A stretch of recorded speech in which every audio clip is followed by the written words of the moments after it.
Hello, everybody. This is Gary. Today is Sunday, September 18th, 2022. It's 9:37 a.m. in Rochester, New York, and this is my coping with schizophrenia blog entry for today. Today, my anxiety levels are very high. My paranoia and delusions are very severe. My auditory hallucinations are very intense, and my depression is very severe. I'm not feeling very comfortable right now. I'm trying to stick to my daily schedule as much as I can, including making this video. Um, I'm struggling. I have been struggling for the past few days with paranoia, delusions, hallucinations, depression, and anxiety. I had insomnia last night. I woke up at about 1:30 a.m. and I've been up since then. The night before that, I didn't have too much insomnia. It wasn't that bad. I actually slept through the night, but I had insomnia last night. I have a lot of things on my mind.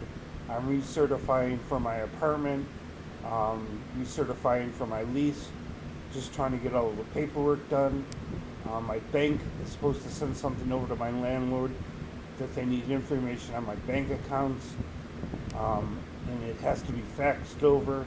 They need it from a third party. That's why I can't just go to the bank and pick up the documents that I need and give them to my landlord. They have to come through the bank, through the fax machine that the office has in the rental office downstairs. Um, Trying to keep my apartment clean, trying to keep my clothes clean. I did my laundry last night. I was very nervous and paranoid, thinking people were staring at me, following me, judging me, laughing at me. I am severely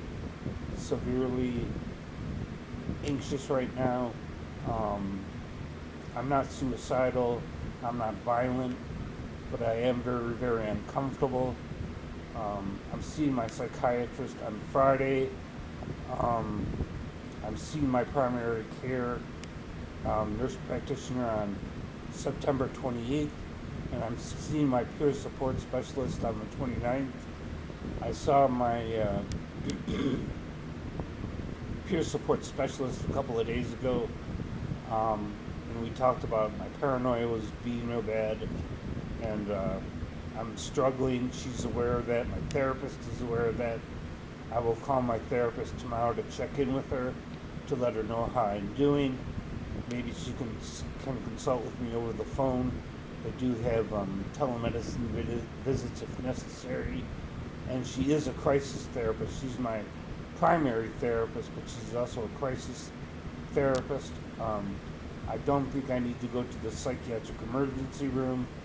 Things are not that bad. It's just that I'm feeling very agitated, physically uncomfortable, mentally uncomfortable, intellectually uncomfortable, and I just generally feel very, very agitated.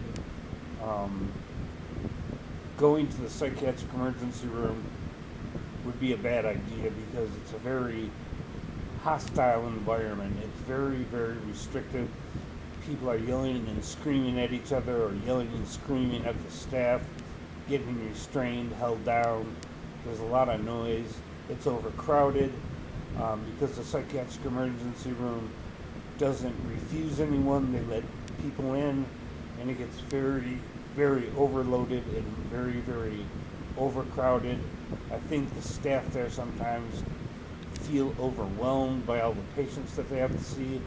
I mean, if you go in there, once you're there, even if you involuntarily, you can't leave until you see a psychiatrist to talk to evaluate you, and that can take more than a day. I've been in the psychiatric emergency room for up to 26 hours before I was able to see a psychiatrist and get discharged, and that 26 hours was complete hell.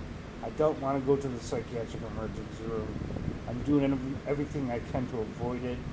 I'm taking all my medications the way I'm supposed to.